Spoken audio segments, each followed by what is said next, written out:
하나님의 말씀은 누가복음 16장 19절에서 31절 말씀입니다. 우리 한 목소리로 함께 읽겠습니다. 한 부자가 있어 자색 옷과 고운 베옷을 입고 날마다 호화롭게 즐기더라. 그런데 나사로라 이름하는 한 거지가 헌데투성이로 그의 대문 앞에 버려진 채 그 부자의 상에서 떨어지는 것으로 배불리려 하매 심지어 개들이 와서 그 헌데를 핥더라. 이에 그 거지가 죽어 천사들에게 받들려 아브라함의 품에 들어가고 부자도 죽어 장사되매 그가 음부에서 고통 중에 눈을 들어 멀리 아브라함과 그의 품에 있는 나사로를 보고 불러 이르되 아버지 아브라함이여 나를 긍휼히 여기사 나사로를 보내어 그 손가락 끝에 물을 찍어 내 혀를 서늘하게 하소서. 내가 이 불꽃 가운데서 괴로워하나이다. 아브라함이 이르되 예 너는 살았을 때에 좋은 것을 받았고 나사로는 고난을 받았으니 이것을 기억하라. 이제 그는 여기서 위로를 받고 너는 괴로움을 받느니라. 그뿐 아니라 너희와 우리 사이에 큰 구렁텅이가 놓여 있어 여기서 너희에게 건너가고자 하되 갈 수 없고 거기서 우리에게 건너올 수도 없게 하였느니라. 이르되 그러면 아버지여 구하오니 나사로를 내 아버지 집에 보내소서. 내 형제 5이 있으니 그들에게 증언하게 하여 그들로 이 고통받는 곳에 오지 않게 하소서. 아브라함이 이르되 그들에게 모세와 선지자들이 있으니 그들에게 들을지니라. 이르되 그렇지 아니하니이다. 아버지 아브라함이여 만일 죽은 자에게서 그들에게 가는 자가 있으면 회개하리이다. 이르되 모세와 선지자들에게 듣지 아니하면 비록 죽은 자 가운데서 살아나는 자가 있을지라도 구원함을 받지 아니하리라 하였다 하시니라. 아멘. 오늘 본문은 주일학교 시절부터 들어왔던 아주 익숙한 내용이죠. 부자와 거지 나사로라는 그런 비유의 내용입니다. 예수님이 누구에게 어떤 상황에서 이 말씀을 하셨느냐? 누가복음 16장 14절 15절 보면 예수님께서 불의한 청지기에 대한 비유를 말씀하시는 것을 들었던 바리새인들이 예수님을 속으로 비웃습니다.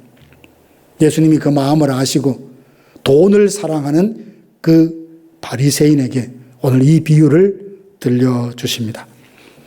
바리새인들은 당대의 최고의 종교 지도자들이고 율법의 전문가고 경건의 모범으로 그렇게 초앙받고 존경받던 사람들이었습니다. 그런데 16장 14절 보니까 바리새인들은 돈을 좋아했다고 했어요. 이 돈을 좋아했다는 말은 삶 속에 어떤 것이 필요해서 생활비를 벌기 위해서 부지런히 일하는 것을 말하는 게 아닙니다. 돈을 사랑했다라는 그 말을 찾아보니까 돈과 깊은 관계에 되고 돈을 마음에 품고 삼고 돈을 친구 삼고 살아가는 사람이다. 그런 뜻이에요. 여기서 비웃는다라는 말은 코를 찡긋거리면서 아주 조롱하는 그런 태도를 뜻하는 겁니다. 그들은 겉으로는 경건한 체 하면서 돈을 사랑했고 돈이 최고인 줄 알았던 겁니다. 그래서 예수님이 불의한 청지기에 대한 비유를 하시자 그들은 비웃었던 거죠. 예수님께서 그들을 향해 말씀하시잖아요. 너희는 사람 앞에서 스스로 옳다 하는 사람이지만 하나님은 너희의 마음을 아신다라고 했어요. 하나님은 마음을 아신다. 하나님이 모든 것을 아신다. 우리의 마음의 생각까지도 아신다는 이 말씀을 묵상하면 두 가지 반응이 올 수 있죠. 하나는 굉장히 두렵습니다. 이것만큼은 모르지. 이것만큼은 감출 수 있다는 것이 하나님 앞에는 없다는 말이에요. 마음에 있는 생각자도 다 아신다는 말이니. 그러니 이 말씀은 때로 어떤 상황 가운데 경고의 말씀이 되기도 합니다. 또 한 측면에 보면 하나님이 다 아신다고 하니까 위로가 되잖아요. 이 시간 방송으로도 나가지 않고 여러분이 오늘 어떤 일이 있다고 말하지 않으면 이 자리에서 있었던 일 아무도 모릅니다. 저 멀리서 우리 교회 부흥을 위해서 열심히 드럼을 치러 오시는 그런 분이 누군지도 모릅니다. 피곤하고 힘들어서도 여전히 끝까지 이 기도의 자리 지키려고 이렇게 찾아온 여러분의 수고와 섬김, 기도를 누가 알겠습니까? 근데 하나님은 아신다는 거예요. 나다나엘을 빌립이 찾아가서 와보라 그러니까 한마디로 나다나엘이 좀 약간 비웃잖아요. 나사렛에서 무슨 선한 사람이 나오겠냐고. 우리 경상도 말로 하면 무슨 말이죠? 촌놈 주제에. 그 촌에서 뭐 그런 말이거든. 그때 예수님께서 그 말을 듣고 나타나서 하신 말씀이 뭐예요? 네가 무화과 나무 열에 있을 때에 내가 보았다고. 나다나엘이 얼마나 놀랐겠어요. 나사렛 출신이라고 무시했는데 아무도 보는 사람 없이 혼자 그 무화과 나무 아래에서 기도했는 것을 예수님이 알고 계시다. 얼마나 큰 위로가 됐어요. 그 말을 듣고 위로가 되자 나다나엘이 당신은 참 하느님을 보내주신 스승이다. 선지자다. 그렇게 고백을 했죠. 오늘 이 부자와 나사로의 비유를 통해서 하나님은 우리에게 때로는 경고를, 때로는 위로를, 때로는 권면의 말씀을 주시는데 하나님은 너희 마음을 아신다라고 했는데 도대체 하나님이 뭘 아신다고 하는 걸까? 먼저는 우리의 마음이 무엇을 향하고 있는지를 아십니다. 우리가 무엇을 사랑하고 있는지 알고 계신다는 말이에요. 19절 보니까 한 부자가 있어 자색 옷과 고운 베옷을 입고 날마다 호화롭게 즐기더라. 부자의 생을 설명하면서 자색 옷과 고운 베옷을 입고 날마다 호화롭게 잔치를 하며 살았다. 이게 부자의 인생에 대한 정리, 요약이에요. 자색 옷이라는 것은 그 시대에 아무나 입을 수 없는 옷입니다. 뭐 어떤 자료에 보니까 옷의 무게보다 금이 더 싸다라고 할 만큼 그렇게 비싼 옷이었어요. 그리고 자색이라는 이 옷은 아무나 입는 게 아니고 로마 제국에서 황제와 원로원들, 최고의 갑부들, 그런 사람들이 주로 입는 옷이었고요. 구약의 레위기에 보면 대제사장이 입는 그 에봇에 이 자색 옷이 들어가죠. 결국 부자는 항상 날마다 그 옷을 입었다는 것은 자기 스스로를 왕이다, 대제사장이다 그렇게 여기면서 날마다 호화롭게 쾌락을 즐기며 살아왔다는 것을 말합니다. 여기에도 날마다라고 해서 날마다 호화롭게 지냈다. 이 말이 중요합니다. 유대인들에게는 안식일이 있고 절기가 있고 또 어떤 날은요 대속죄일이라고 해서 금식하는 절기도 있어요. 그런데 이 부자는 분명히 유대인이었을 겁니다. 왜냐하면 음부에 떨어져서 아브라함을 보고 뭐라고 부르냐 하면 아버지 아브라함이 3번 부르거든요. 유대인이라면 그는 율법을 알고 있었습니다. 신명기 15장에 가난한 사람들에게 내 손을 펴서 넉넉히 구워주라는 말씀을 알고 있었을 거라고요. 절기가 어떤 절기다라는 것을 알고 있었을 거예요. 그런데 이 사람은 뭐예요? 날마다 호화롭게 잔치했다고 했으니 날이 없는 거예요. 날마다 그에게는 쾌락으로 그렇게 살아왔다는 것을, 향락에 빠져 살았다는 것을 알 수 있습니다. 그런데 부자는 죽어서 간 곳이 음부였습니다. 부자가 음부에 간 이유가 뭡니까? 부자이기 때문에요.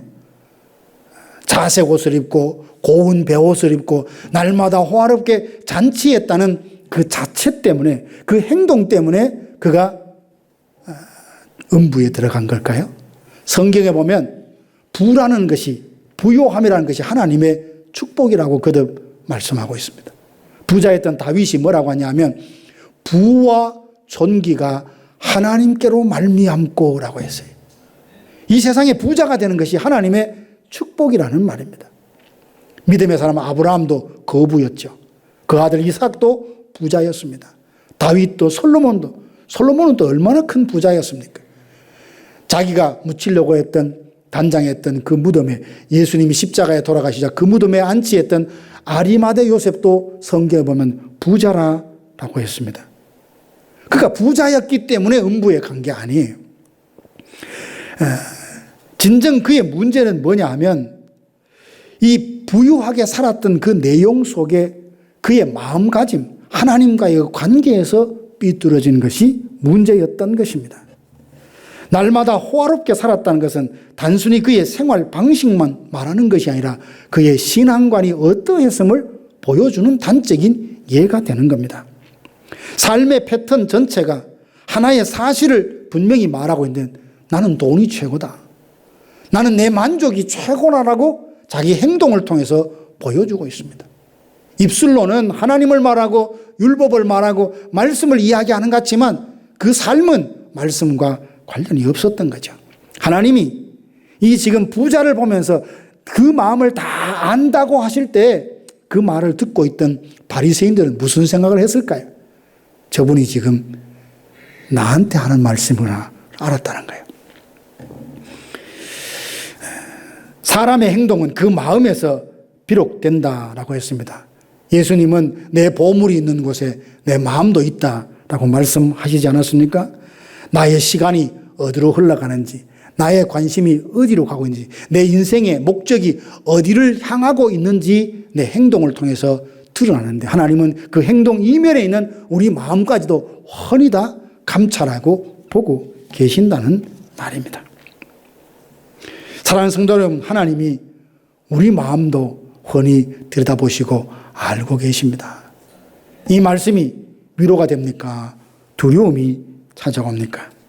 교회 나오고 예배를 나오고 여러분 섬길 때도 보면 나 이거 섬겼네 저거 했네 여러분 보니까 자랑도 별로 안 하시는 것 같아요. 근데 주변에서 알고 칭찬해 주면 오히려 겸연쩍어 하면서 다 하나님의 은혜입니다 라고 하는 그런 겸손한 섬김들을 보면 하나님이 얼마나 기뻐하실까. 우리 중심에는 어떻게 그렇게 말하고 행동할 수 있어요? 하나님이 아시잖아요. 하나님이 내 마음도 아시고 하나님이 내 형편도 아시고 내가 어떤 마음으로 섬기는지를 아신다라고 하는 그 믿음의 전제가 되어 있기 때문에 내 자랑하려고 막 그렇게 떠버리지 않는 거예요. 나를 몰라주어도 하나님 나를 아신다는 그 믿음으로 내게 주어진 일을 감사함으로 묵묵히 할 수 있는 겁니다. 저도 직장생활 해봤지만 이 시간 금요일 날 여러분 이게 참석하는 게 보통 어려운 게 아니에요.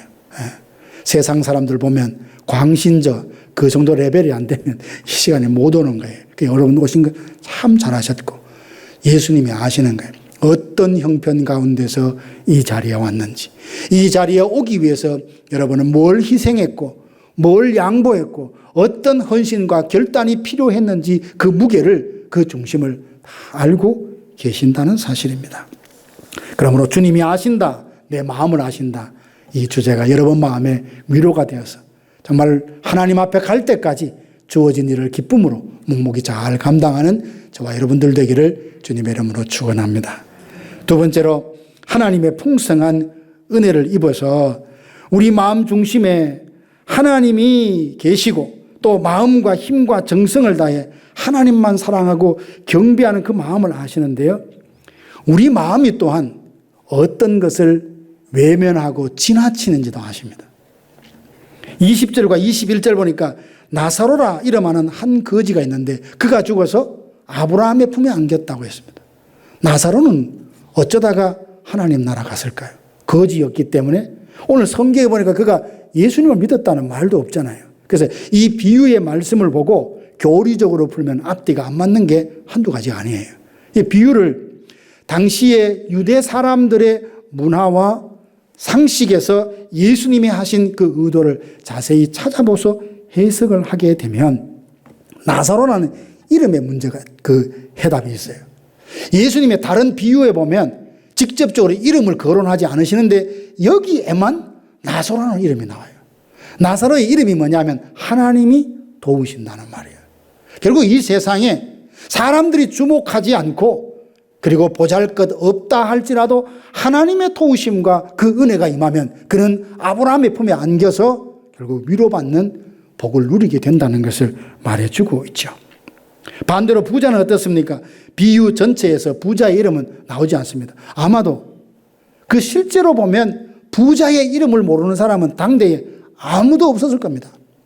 나사로의 이름은 몰랐을지라도 부자의 이름은 다 알았을 겁니다. 그런데 예수님께서 비유를 말씀하시면서 나사로의 이름은 거론하시며 부자의 이름은 이야기하지 않았습니다.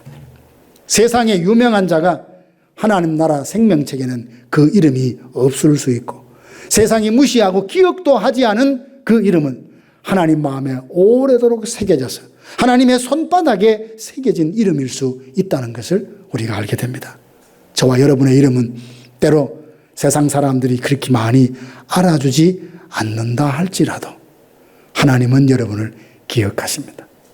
삭개오를 보면서 너 누구지라고 예수님이 말씀 안 하셨죠. 삭개오야라고 부르셨어요. 세리장이라고 부르지 않으셨어요. 삭개오야라고 부르셨어요.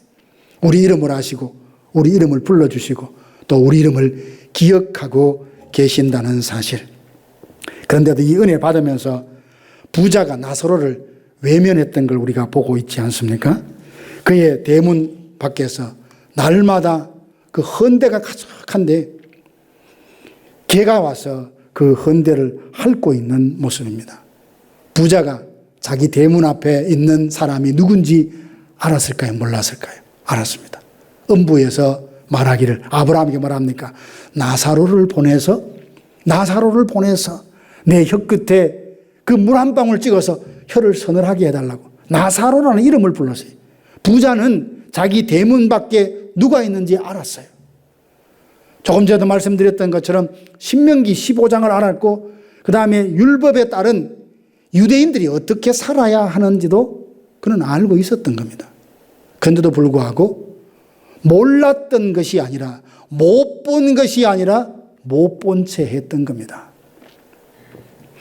자기 집 대문 안에는 날마다 호화로운 잔치가 벌어지고 있었는데 대문 밖에는 한 생명이 죽어가고 하는 것을 외면했다는 겁니다. 이웃이 되어 주어야 될 사람으로 여긴 것이 아니라 자기 이웃의 범주 밖에 있는 사람으로 당연히 여겼습니다. 부자는 분명 아브라함의 자손이었음에도 불구하고 잠언의 말씀을 알았을 것입니다. 가난한 자를 불쌍히 여기는 자는 하나님께 구워드리는 것이라 하나님은 반드시 갚아주신다는 말씀이 있습니다. 이 모든 말씀을 알고 있었지만 그는 말씀대로 살지 않는 것에 전혀 개의치 않았던 겁니다. 매일 성경을 읽으면서 매일 대문 앞에 나사로를 그냥 지나쳤던 것이 부자였습니다. 돈을 사랑하는 마음이 그의 영적 시력을 완전히 감기게 했습니다. 사실 돈을 너무 사랑하면 사람도 형제도 부모도 잘 안 보인다 하잖아요. 그래서 내가 가지고 있는 돈을 지킬 수 있는 사람인가 아닌가. 항상 재물이라는 기준으로 보고 모든 사람을 인격체로 보지 않고 사물로 대하는 겁니다. 사랑하는 성도 여러분, 때로 하나님이 우리 곁에 나사로 같은 사람을 곁에 두실 수가 있습니다. 그들이 우리의 눈에 어떻게 보입니까?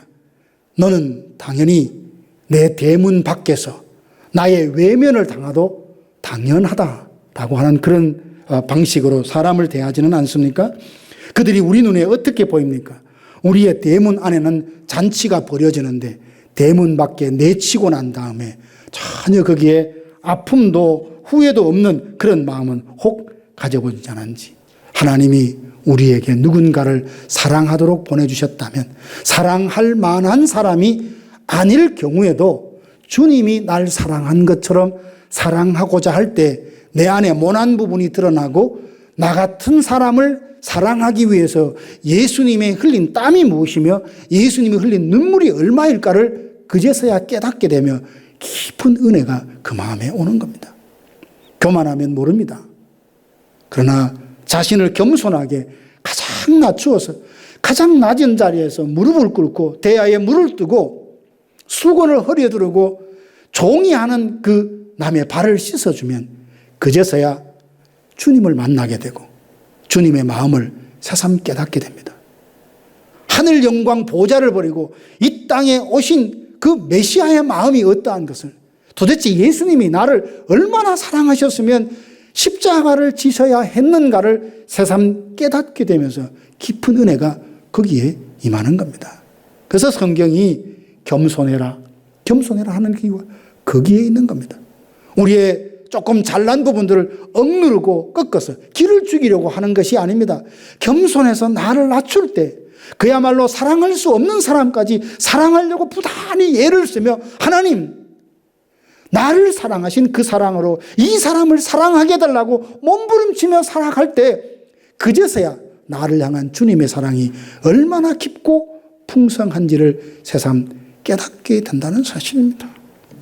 사랑하신 성도 여러분, 그래서 우리 주변에 하나님께서 여러분에게만 여러분의 터치, 여러분의 관심, 여러분의 기도를 통하여 그 사람을 위로하고 일으켜 세우기 위해서 주변에 주신 그 누군가가 성령께서 떠올려 주신다면 내가 할 수 있는 그 부분에서 손을 내밀고 그를 터치하고 그를 사랑하고 그를 섬겨서 나의 작은 섬김이, 나의 작은 순종이 그로 하여금 하나님이 어떠함을, 하나님의 사랑이 어떠함을 나로 통해서 경험하게 된다면 하나님이 그것을 두고 얼마나 기뻐하시겠냐는 거죠. 그런데 부자는 하나님께서 주신 그 기회를 저버리고 말았습니다. 이것을 하나님은 알고 계신다 하셨습니다.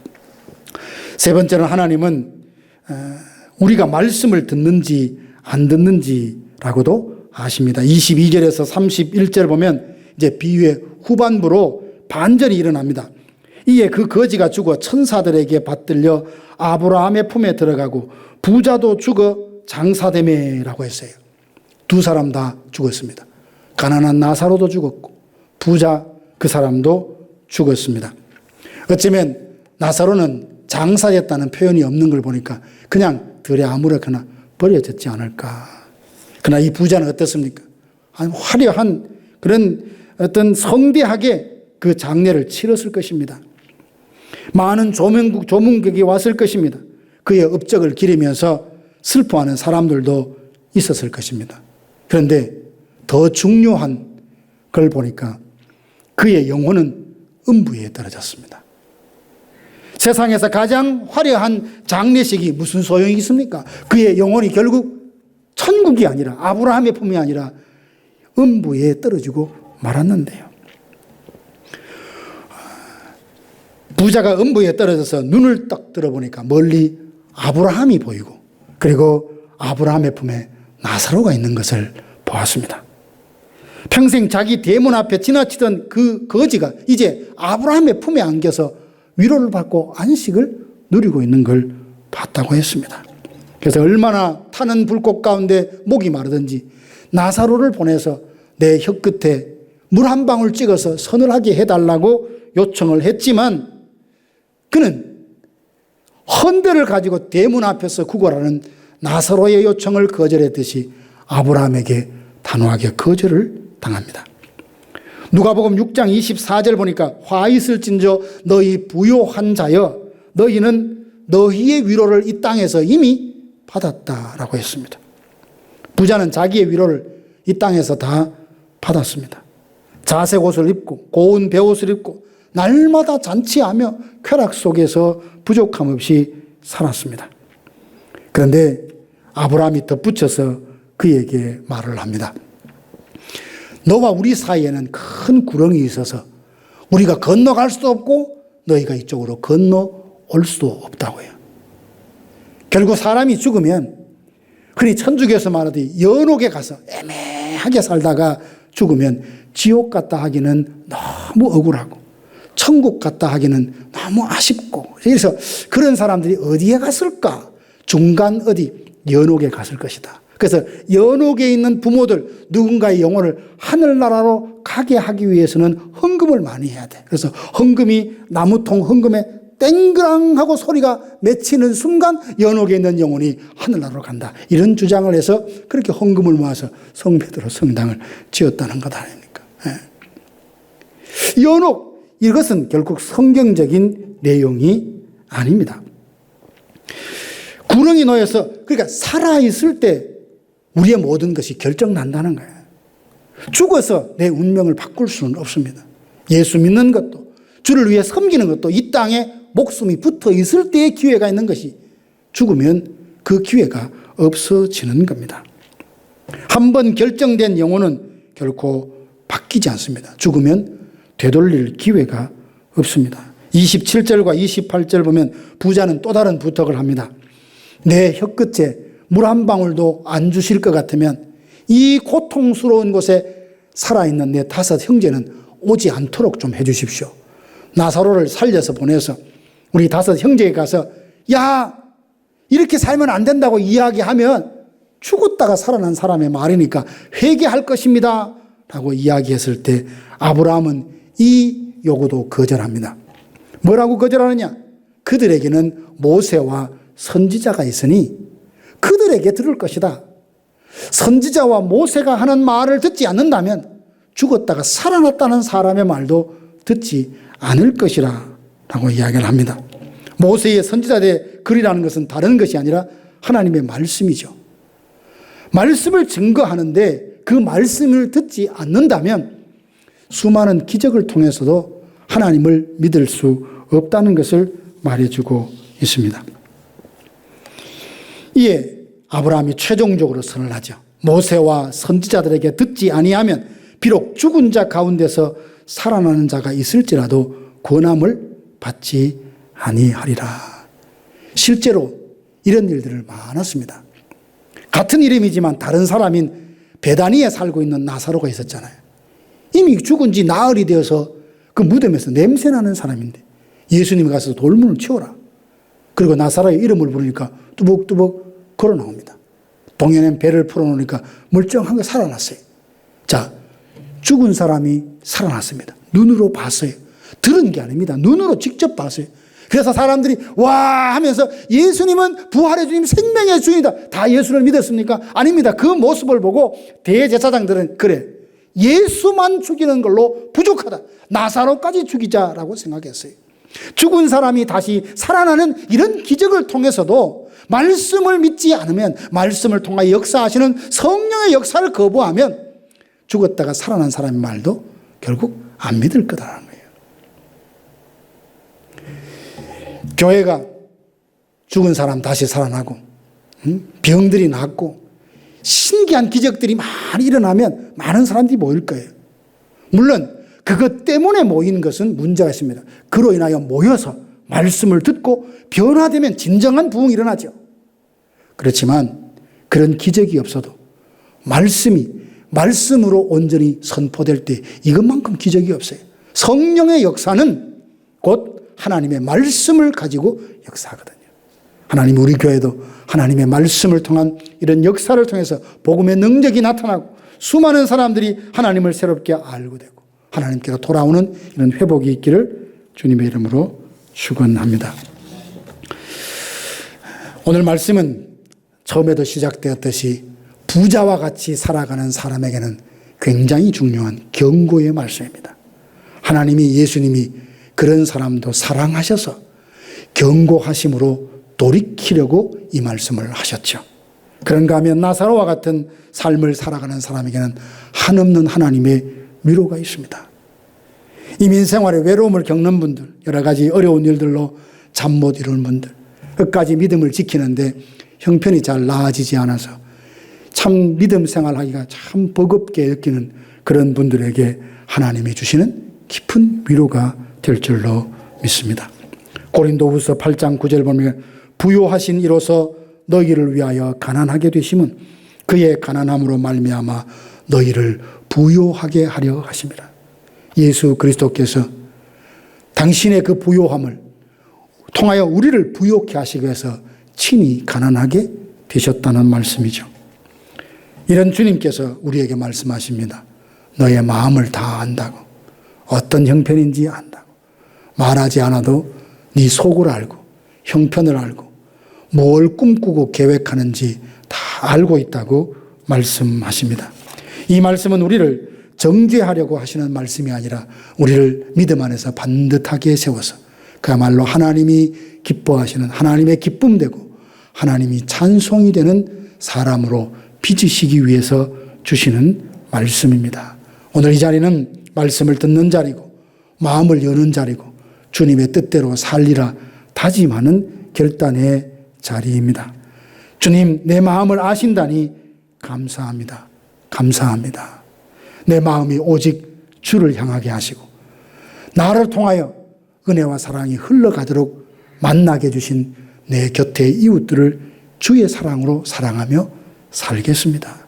모세와 선지자들의 말씀이 내 영혼을 감동시키고 지혜와 능력이 되어서 주님 만나는 그 순간까지 나를 아시고 내 마음을 아시는 그 주님 앞에 설 때까지 묵묵히 믿음의 길 잘 걸어가겠습니다.